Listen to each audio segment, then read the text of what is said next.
Assalamualaikum warahmatullahi wabarakatuh. We are from first group. Di sini saya bersama teman-teman saya, ada Ulfa dan Robi. Here we will present describing and explaining second language acquisition. The first is, what is second language acquisition? The systematic study of how people acquire a second language. Studi sistematis tentang bagaimana orang memperoleh bahasa kedua. Saya berikan contoh dari pribadi saya sendiri. Di sini saya terlahir sebagai suku Jawa yang memang dari kecil saya diajarkan berbicara menggunakan bahasa Jawa. Ketika saya sudah mulai masuk sekolah, di sana saya memperoleh bahasa Indonesia. Di lingkungan sekolah selalu menggunakan bahasa Indonesia.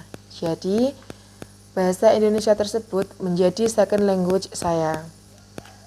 Kemudian, sekarang ini saya sedang mempelajari bahasa Inggris, yang hampir setiap harinya mata kuliah saya menggunakan bahasa Inggris, mengerjakan tugas menggunakan bahasa Inggris. Ini juga termasuk second language.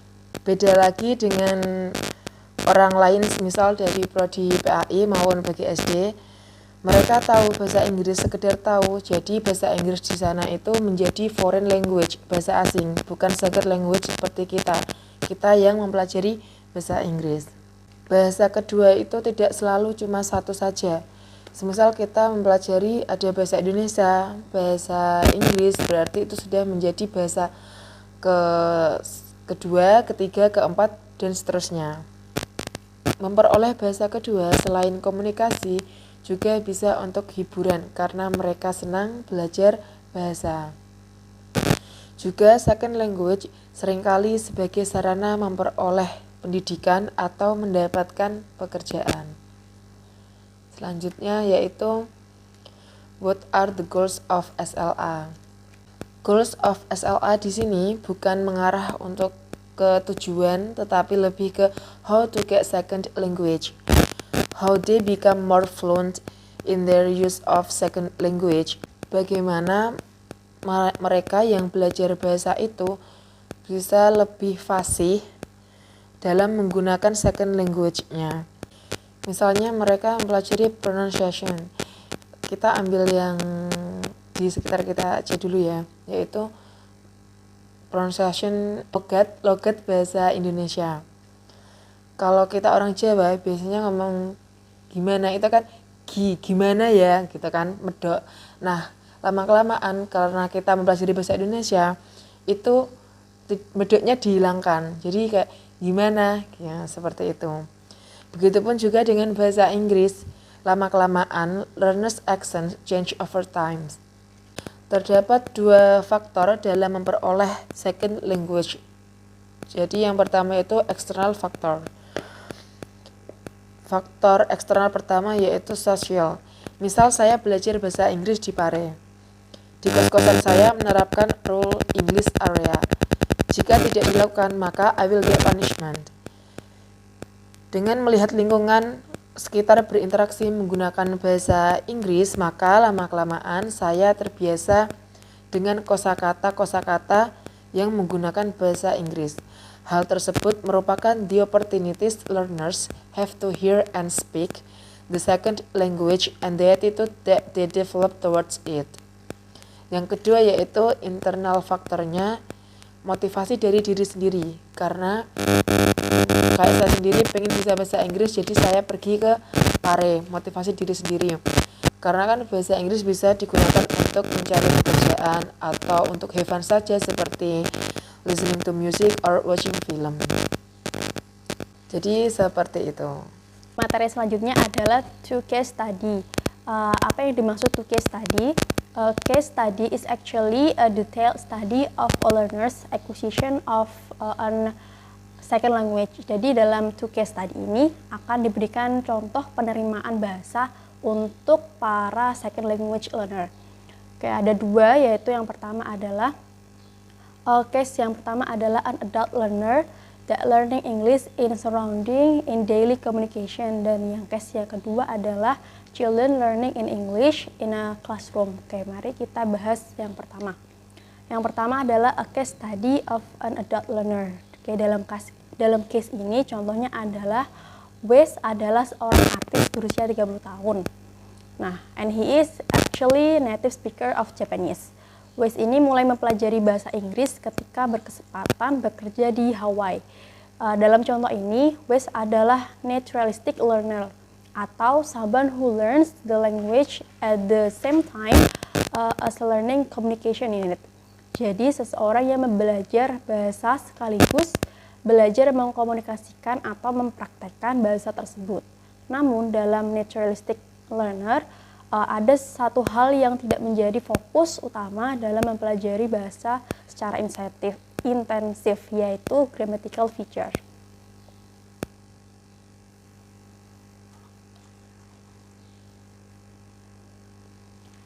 Oke, dalam contoh, Wes adalah seorang yang fasih berkomunikasi dalam bahasa, namun dalam conversation-nya ada beberapa grammar yang tidak pas.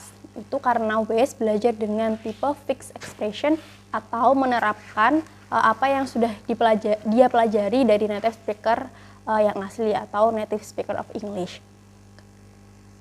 Kemudian case yang kedua adalah a case study of two child learners. Dalam case ini, contohnya adalah terdapat dua pelajar yang berasal dari Portugis dan Pakistan.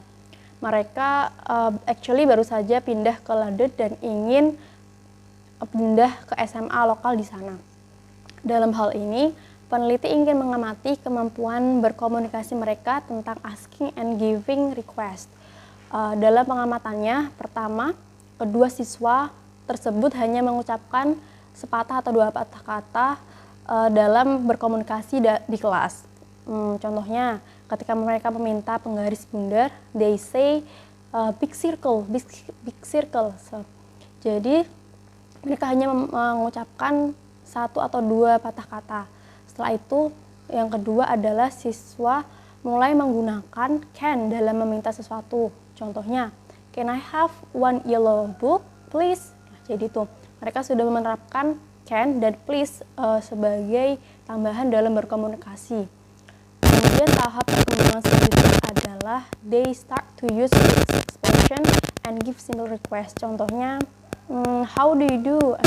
Mungkin atau dan lain sebagainya.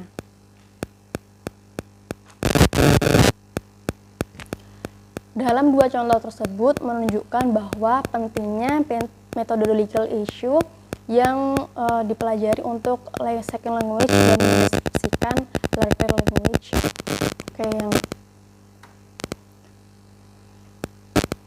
Materi selanjutnya adalah methodological issue. From some cases, ada beberapa methodological issue yang bisa diterapkan oleh second language learner. Dari beberapa pelajar yang sudah dibuat contoh, mereka menggunakan fixed expression atau formula yang tetap dalam belajar dan berkomunikasi dalam bahasa Inggris. Sehingga mereka merasa menerima bahasa Inggris dengan baik dalam berkomunikasi secara langsung dengan native speaker of English. So we should not always focus on grammatical feature, but we just say and learn from the other native speaker of English. The next is issues in the description of learner language. There are two studies about learner language. It has different perspective about learner language, especially in second language. Di sini ada dua penelitian tentang mempelajari bahasa. Mereka mempunyai perbedaan pandangan, terutama dalam mempelajari bahasa kedua. Finding number 1, penelitian pertama menyatakan bahwa mempelajari bahasa juga dapat membuat macam-macam kesalahan, seperti dalam gramatikal, sosiolinguistik, dan yang lainnya. In another findings menyatakan bahwa mempelajari bahasa kedua adalah suatu yang sangat mengesankan, yang mana mereka menggunakan untuk berkomunikasi dengan orang lain secara spontan, terutama dengan native speaker. Hal tersebut akan membantu bahasa lisan kita menjadi fasih atau lancar dan lebih baik. Selanjutnya,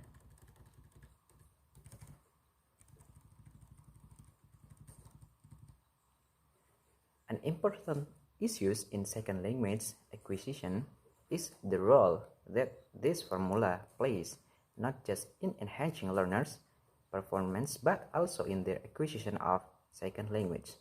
Isu-isu yang ada dalam mempelajari bahasa kedua yaitu sebagai peranan untuk memahami rumus-rumus yang telah ditetapkan, tetapi hanya untuk membuat siswa yang tidak hanya untuk membuat siswa lebih baik dalam belajar bahasa, tapi juga dapat menambah penguasaan materi dalam mempelajari bahasa kedua.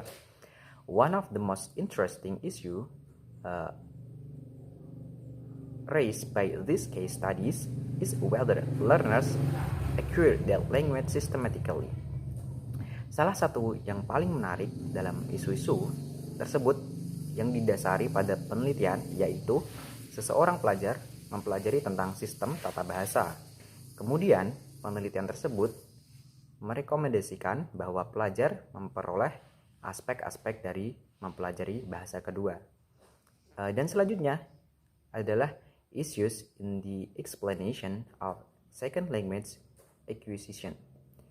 In the issues of second language acquisition, learner must engage in both such as item learning and system learning.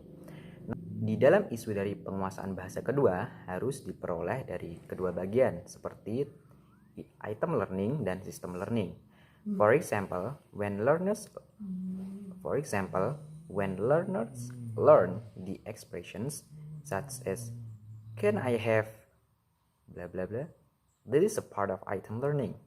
It means they learn an expressions as an unalized whole. Yaitu dari contoh tersebut kita tahu bahwa item learning adalah suatu tata bahasa yang mempelajari tidak secara keseluruhan bahasa. Masih ada kata yang belum teranalisa. Tetapi ketika mereka belajar bahwa can yang diikuti dengan macam-macam kata kerja seperti have, run, help, dan lainnya, hal tersebut dapat mempunyai sebuah macam fungsi seperti ability, possibility, permissions, dan yang lainnya. Hal tersebut merupakan bagian dari sistem bahasa. Selanjutnya yaitu, dan terakhir, penguasaan sistematik bahasa kedua yang murni juga memerlukan penjelasan. Seperti yang dikatakan G and R, ada beberapa kemungkinan penjelasan. Salah satunya mengikuti sebuah pola perkembangan yang khusus karena kemampuan mental mereka telah terbentuk seperti halnya sebuah pemikiran. Seperti halnya sebuah pemikiran yang telah mereka pelajari. Hal tersebut dapat dibantah dan diatur sebagaimana banyak pelajar mengambil bagian dari dalam dan bagaimana mereka simpan dalam informasi yang mereka hafal. Maybe that's all from us. Wabillahi taufiq wal hidayah. Wassalamualaikum warahmatullahi wabarakatuh.